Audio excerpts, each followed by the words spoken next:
Ang misunderstanding at kaguluhan na nagdulot sa pagbaril ni Yakumaru kay Cross ay ang siyang bumago talaga sa lahat. At ngayon lumabas ng full chapter 13 ng JJK Modulo ay sa wakas masasaksihan na natin ang napakatinding development ng story na kung saan ay i-reveal na rito ang iba pang karakter sa previous JJK series at ang kanilang current status. Ma-witness nyo rin dito ang bagsek ng isang simuyan at ang marami pang nakakabiglang development mga kaibigan. Kaya may this is Mr. Arnmegan at huwag na natin patagalin pa. Let's go! だがこれだけは断言できる。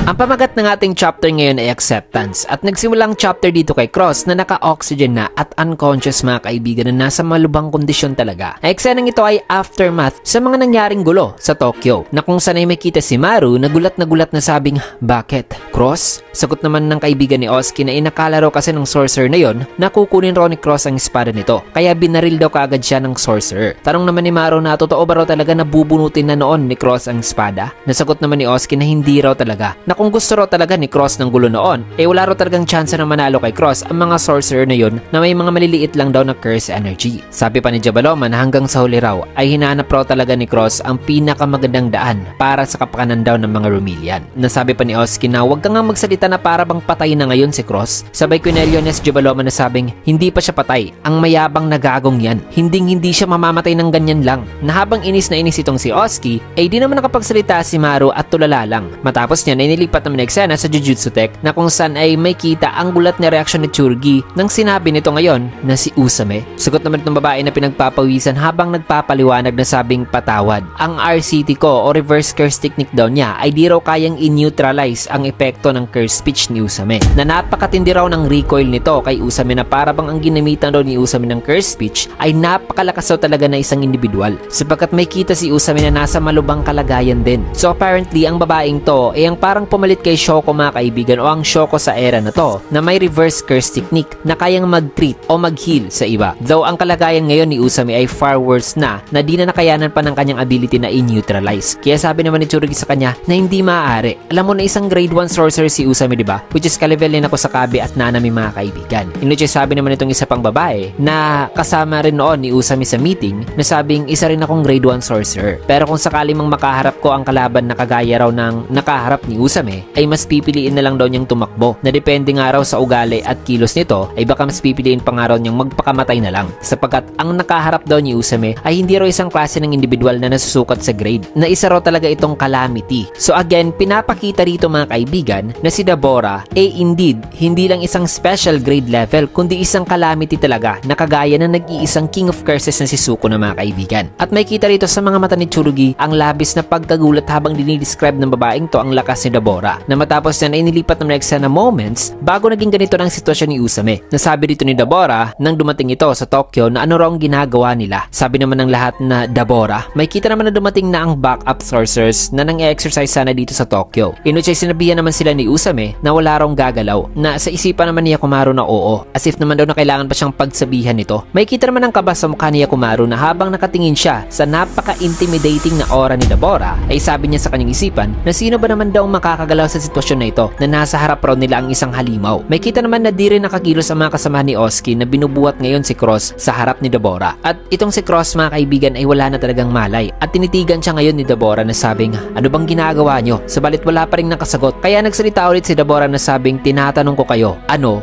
ang ginagawa nyo rito? Nasagot naman ni Oski na ang itinuturing raw na peste dito sa Earth ay mga kalyan raw pala. Nasabi pa ni Jabaloma na nagsimula raw ang gulo dahil sa mga to. Nagsalita naman si Yakumaru na sabing hindi, mga sumpa sila o mga curse spirit daw, hindi raw mga kalyan. Na habang nagsasalita pa si Yakumaru ay nilapitan naman siya ni Dabora. Sabay tinanong na ikaw ba? Ikaw ba ang bumaril kay Cross? Nagkabulol-bulo naman dito si Yakumaru at di makasagot ng maayos dahil sa takot. Realizing na may gagawin ngayon si Dabora bilang gante sa ginawa nito kay Cross ay dito na kumilos si Usame at nagpunta sa likuran ni Dabora sabay gumamit ng curse speech at nagbigay ng command na huwag kang kumilos. Ngunit may kita si Dabora na binaling lang ang kanyang atensyon kay Usame na in an instant ay ay may kita na putol na pala ang braso ni Yakumaru. Isang atake na di man lang nila na-anticipate. Kaya sabi naman sa isipan ni Usame na grabe ang bilis niya. May kita naman ang labis na pagkagulat ni Yakumaru mga kaibigan. Nabumagsak na at iniinda na ngayon ang sakit. Sinabihan naman ni Jabaloma si Dabora na Dabora, pakiusap, kumalma ka muna. Maya-maya pa si Usame naman ang biglang nakaramdam ng sakit sa kanyang kanang kamay at lalamunan. Nasabi sa kanyang isipan na kahit hindi raw isang napakalakas na curse speech ang kanyang ginawa,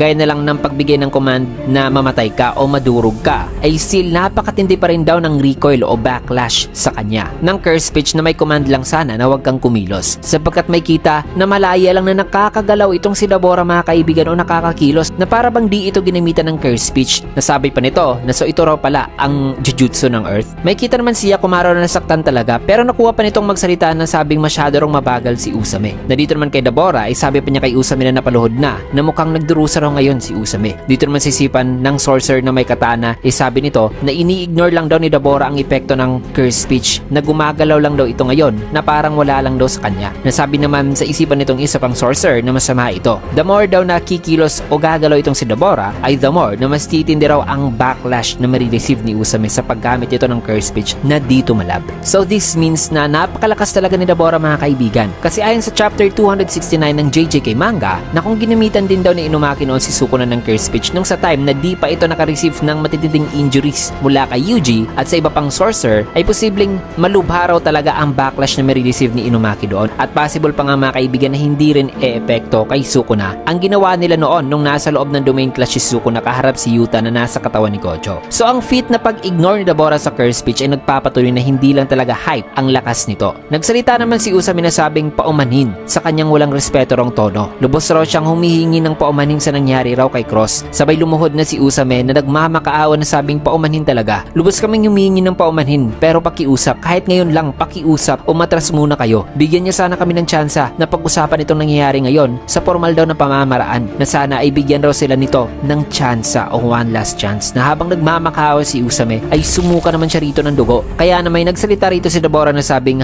mamamatay raw si Cross sa mga sugat na natamo nito, na di na raw magtatagal pa si Cross, which also means na mukhang walang RCT si Cross mga kaibigan, o baka ang mga Simurian in general ay wala talagang reverse curse technique. Though di natin alam na ang mga kagaya ni Dabora lang ang may alam ng reverse curse technique. Yun siya sabi naman ni Usame na mukhang pwede pa naman daw nilang magamot si Cross, kaya sabi pa niya na pakiusap na sila na raw ang gagamot kay Cross. Nasagot naman ni Dabora habang tinitignan ngayon ang mga kasamahan ni Usame na sabing 1, 2, 13. Ang 13 ay hindi pa raw sapat na kapalit o bayad sa buhay ni Cross. Napapatay na lang daw niya ang mga kasamahan ni Usame bilang kapalit daw sa nangyari kay Cross. Na nang nasabi ito ni Dabora ay nakaramdam naman talaga ng takot at inis ang mga sorcerers. Kaya nagmakaawa ulit itong si Usame at iniinda ang backlash ng curse speech na sabing ako na lang ang patayin mo, pakiusap, huwag mo na lang silang idamay dito. Di naman sumagot si Dabora at nakatingin lang sa kanya, sapagkat may kita ang determinasyon sa mga mata ni Usame na nagpaalala sa kanya sa kanyang namayapang kaibigan na si Dora, na isinakripisyo rin ang sarili nito para sa mga kasamahan. Kaya di na lang sumagot si Dabora at tumalikod na lang na sabi kay Jabaloma na aalis na raw sila rito. Sagot naman ni Jabaloma na oo. Sabi naman ni Dabora kay Jabaloma na may malungkot na mukha na naulit na naman daw. Mga kalya na naman daw ang sanhi ng gulo, gaya sa nangyari noon sa Simuria mga kaibigan. May kita naman si Usame na nawalan na rin ng malay at bumagsak na. Agad namang lumapit si Namino na nag-aalala. Matapos yan ay days later, nag-request ang mga Simurian representative sa formal na pamamaraan na dapat raw na mag-issue ang Japanese government ng batas na protektahan raw ang mga cursed spirit at ipoprohibit ang pag-exercise o pagpatay sa mga to. Bagay na nagpasabi sa babaeng to na di talaga yan pwedeng mangyari, sapagkat may kita na nagmi-meeting na ngayon mga kaibigan ang mga Jujutsu Tech sorcerers na sabi pa ng babae na mga cursed spirits ay magsisimula na raw kakalat outside sa Tokyo kung di nila ito i-exercise. Parang naman ng isang lalaki na ang barrier ba raw sa Tokyo para sa mga cursed spirit ay masyado ba raw talagang mahina. Paliwanag naman ng babae na ang original daw na barrier na nakasentro sa lumang Imperial Palace ay isang solid daw talaga na barrier. Subalit pina-expand daw nila ito hanggang sa prefectural borders, gaya sa map na may kita rito, na dahil daw dyan ay hindi na gaano nagiging effective sa pagsisil ang barrier. Nang epekto na lang nito ay parang pinupush lang ang atensyon ng mga cursed spirit na manatili sa loob mga kaibigan o within sa barrier, instead of the purpose na isil talaga sila. Na Nasabi naman ng isang lalaki na kung mga flyheads lang naman o low level lang na curse spirit ang mag-aaligid sa borders ng Tokyo, ay masabi nila na kaya lang daw nila itong i-manage. Subalit kung isang grade 2 o mas mataas pa na grade na curse spirit ang mag-aaligid sa borders ng Tokyo at makaalis sa Tokyo, ay sabi naman ng babae na mauulit lang daw talaga ang nangyari noon sa Shibuya bago ang calling game. Nasabi naman nitong isa na di ba mas mainam muna na unahin na lang daw muna nila ang paggamot o pag-treat sa Simurian na binaril, na nakakainis daw talaga si Yakumaru o ang sirang ulong Yakumaru raw na yon, na ang nangyayari ngayon ay dahil daw talaga kay Yakumaru. Nasabi naman ng babae na ang kanilang doctor na tungkol daw dyan, ang mga sorcerers ay ibang klase raw talaga o matigas raw talaga, kaya kung unless na lang daw kung may mangyari raw sa mga to na extreme raw talaga, ay nagagamot naman daw niya ang mga to gamit ang kanyang RCT at nakaka-recover naman daw kagad sila. Subalit, nang napapaliwanag itong babae, sabi naman itong isa na so anong case ba raw talaga ang masasabi niyang isang extreme case? Nasagot naman itong babae na ang masasabi raw niyang isang extreme case na mahirap raw gamutin gamit ang kanyang ability ay ang mga kagaya raw ng mga naputol na parte ng katawan o mga organ na na-damage, which means na ang RCT ng babaeng to ay di ganun ka-potent in terms of healing capabilities. Nasabi pa ng babae na ang dispatch worker daw na yon na si Cross ay ang sorcerer daw na nagre-represent sa kanilang bansa. And the fact daw na nawalan raw ito kagad ng malay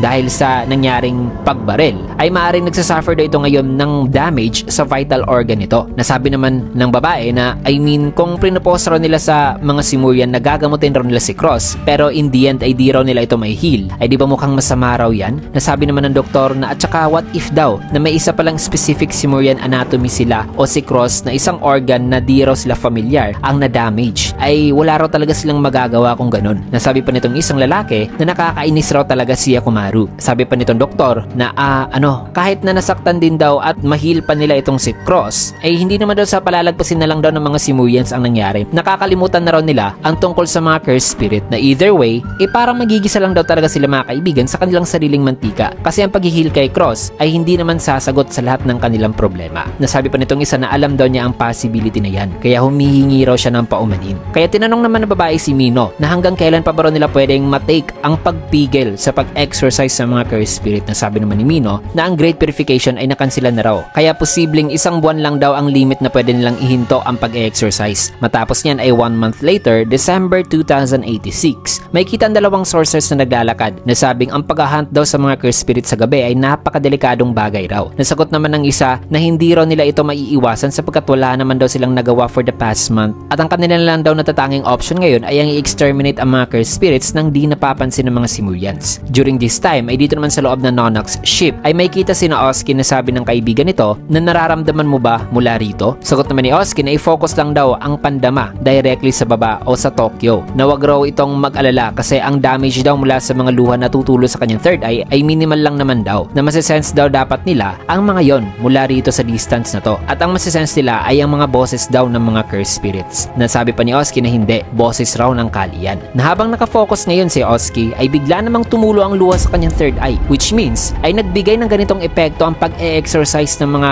sorcerers na yon sa cursed spirits. Matapos ang insidenteng yan ay muling nagpropose ang mga Simurian ng bagong request na naglalayong gawing international violation ang pagpatay sa cursed spirit, at ang mga Japanese government daw ang magiging accountable sa kahit na anumang pagpatay na gagawin sa mga cursed spirit. Gumatin naman ng mga Japanese na sabing ang nangyari raw pang-exterminate ng cursed spirit ay di raw talaga maiiwasan na sitwasyon since napilitan lang daw silang gawin yon, kaya dapat ay hindi raw nila ikukonsidera na unlawful act ang nangyari. Kaya during sa meeting mga kaibigan nitong sa mga Jujutsu Tech ay may nagsabi dito na kailangan daw talaga nilang mag-anunsyo ng proper Great Purification sa mga cursed spirit kasi dumarami na talaga sila. Nasabi naman ng isa na may limit lang daw sila sa kung hanggang kailan at kung gaano kadalas ang pag-exercise nila sa mga cursed spirits na di napapansin ng mga Simurian, kaya kailangan lang daw muna nilang magtiis pa. Nasabi naman ng isa na kailangang magtiis, nagawa mo pa talagang maisip o masabi pa talaga ang bagay na yan pagkatapos ng nangyayari ngayon sa Tokyo. Nasabi pa ng isa na during daw sa winter ay mas tumataas pa naman daw ang cases ng pag-appear ng mga cursed spirit at ang danger level ay mas tumataas din.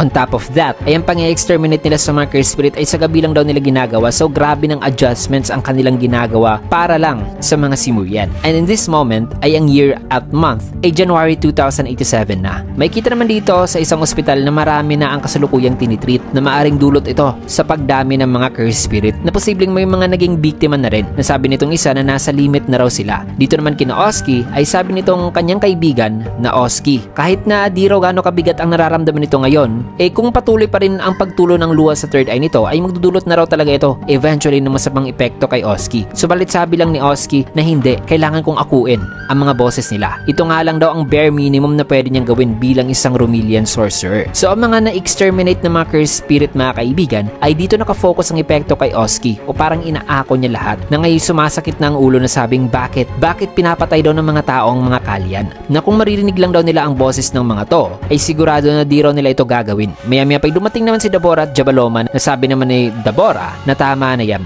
Sagot naman ni Oski na Dabora, hindi mo rin naririnig ang mga boses ng kalyan na after all ay isa nga lang daw pala itong outsider na isa rong diskante. Di naman sumagot si Dabora at umalis na lang at humingi ng paumanhin kay Jabaloma na sabing tama raw si Oski na wala lang daw siya rito, na isa lang daw siyang diskante na sorcerer. Matapos niyan ay patuloy na palihim na nag-exterminate ang mga sorcerers mga kaibigan sa mga cursed spirit at patuloy din itong nasisense ng mga Simurian, kaya once again ay may pinopose muli ang mga Simurian representative na ayon sa kanila na nakumpirma raw nila ang patuloy pa rin na pang-exterminate ng mga cursed spirit, kaya ang gusto raw nila ay ang magtayo na raw ng bagong gobyerno na poprotekta raw sa mga cursed spirit at yan daw ay ang Rumil Nation o ang bansa na binubuo ng mga Rumilians na dapat na mag-reside daw sila sa Tokyo para maprotektahan daw ang mga cursed spirit at maging isang bagong gobyerno, na kung i-reject daw nila ang proposal na ito ay dapat na idaan na lang daw nila ito sa isang diskante style na duelo, isang battle to death mga kaibigan, na kung sinong mananalo ay ang siyang masusunod. Kaya na may nagsagawa muli ng meeting ang mga Jujutsu Tech sorcerers na sabi ng isa na ang pang-exterminate daw sa mga cursed spirit ay nadiskubre raw ng mga Simurians, na alam ba raw nila sa kung gaano pa raw kadelikado ang pag-hunt ng mga cursed spirit sa gabi. Tas ganito lang pala ang mangyayari ngayon. Nasagot naman ng isa na who cares daw, ibigay na lang daw nila ang Tokyo sa mga Simurians para tapos na. Nasagot naman ng isa na pero kung yan daw ang mangyayari ay paano naman daw mga cursed spirit, mag-overflow na naman daw ang mga to sa buong Japan gaya sa nangyari noon, na kung isa-separate naman daw nila ang mga habitats ng cursed spirit ay parang isang isolation lang daw ang kanilang ginagawa, na maaaring ang option na yan ay okay lang daw sa ngayon pero delikado naman daw ito para sa susunod na henerasyon at sa susunod pa. Kaya sabi naman itong isa na ginagawa lang daw ng mga Simurian ng mga gusto nila, na nang sasagot pa sana si Mino na pagalit na sabing so mga cursed spirit ay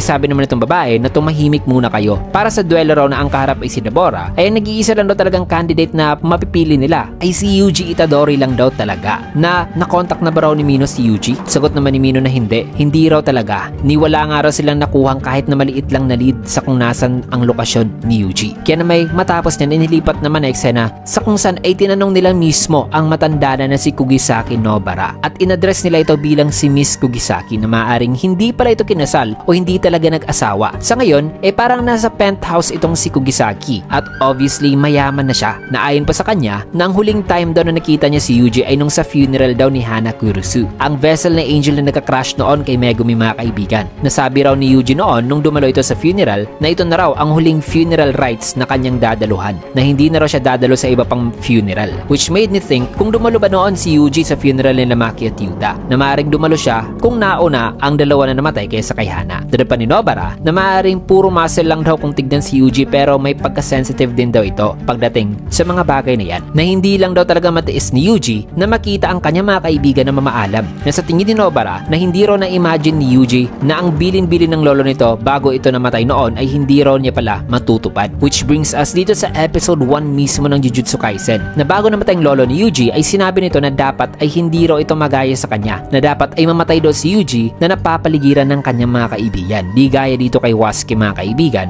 na mag-isa lang na namatay. Ang mga salitang to ay somewhat naging sumpa pala kay Yuji, sapagkat simula rito ay nagkakanda leche-leche na ang buhay ni Yuji, at na kahit nasa simula pa lang ng kwento ay gusto nang patayin si Yuji at gusto na rin ni Yuji mamatay, ang nangyari mga kaibigan kabaliktaran, na ngayon nauna na ang kanya mga kaibigan na namatay kaysa sa kanya, kaya low-key o accidentally parang nasumpa na talaga si Yuji ni Wasuke. At alam naman natin sa mundo ng JJK na ang final words ng isang tao ay nagiging sumpa, kaya dapat maingat nga ang isang tao sa pagbitaw ng salita kapag mamamatay ito. Ganyan na nangyari noon kay Yuta nung nasumpa niya si Rika na dininay niya ang pagkamatay nito, kaya si Rika ay napilitang mabuhay as a vengeful cursed spirit. Si Megumi naman ay nasumpa rin ni Reggie, na buti na lang ay na-rescue pa si Megumi kasi sinabi ni Reggie na dapat daw na mamatay si Megumi na parang isang hangal. Si Nanami naman ay naging maingat din kay Yuji sa kanyang final words kasi baka accidentally masumpa niya raw ito. So dito sa case ni Yuji sa present mga kaibigan ay somewhat ang accident curse na naibigay ng kanyang lolo sa kanya ay nangyayari na, sapagkat ayon pa kay Nobara na siya nga raw ngayon ay parang nagiging mahina na rin yan dahil sa edad nito. At si Yuji ay hindi raw tumatanda. Kaya kung nakikita niya si Yuji ay napaparemind daw siya sa masakit na realidad na matanda na siya. Na hindi naman daw yan big deal sa kanya, pero sa tuwing nakikita raw siya ni Yuji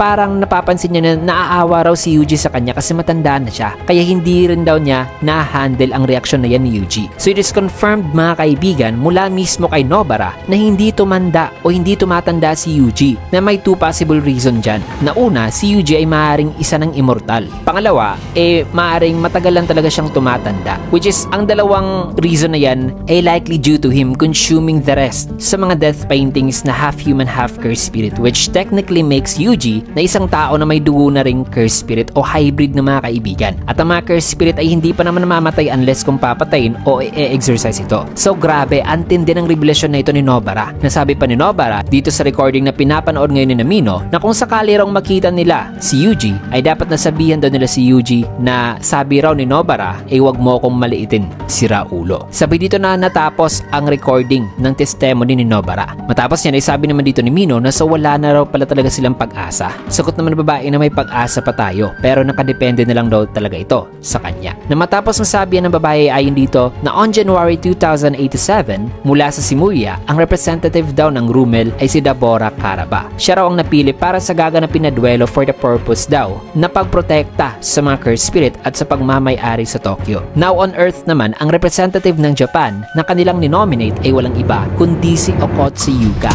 na ayon dito si Yuka raw ang haharap kay Dabora sa isang duelo na ang pag-nominate raw nila kay Yuka ay sinang-ayunan naman daw ni Yuka. At may kita rito si Yuka na seryoso na, nakamukha na talaga siya ng kanyang lolo, at itong first time na nakita natin ng ganitong reaksyon na mukha ni Yuka na naka-lock in na talaga. At base rito sa date ay this January 2087 at na-diagnose si Yuka noon na may tumor sa utak on October naman, na sinabi noon ng doktor na may 6 na buwan na lang daw natitira sa buhay ni Yuka nung sa time na October mga kaibigan. So in this time na January 2087 na ay may 3 months to live na lang pala si Yuka. But the question is, ano kayang klaseng training ang ginawa ni Yuka para makumbinse sa pagharap sa kagaya ni Dabora? Ano kaya ang nangyari sa mga nagdaang buwan? Paano na ang kagaya ni Yuka kaya na palang humarap sa isang threat na naikumpara pa nga kay Suko na isa ring walking calamity? Well, ang lahat ng yan at ang mga matitindi pang revelasyon at syempre ang Dabora versus Yuka ay matutunghayan nyo lang sa susunod na chapter, kasi dito man natin tatapusin ang video sa last panel na ito. Kaya naman kung nagustuhan nyo yung video, kinagat a like, comment, follow, subscribe na rin for more videos like this. Maraming salamat and see you guys again on my next video.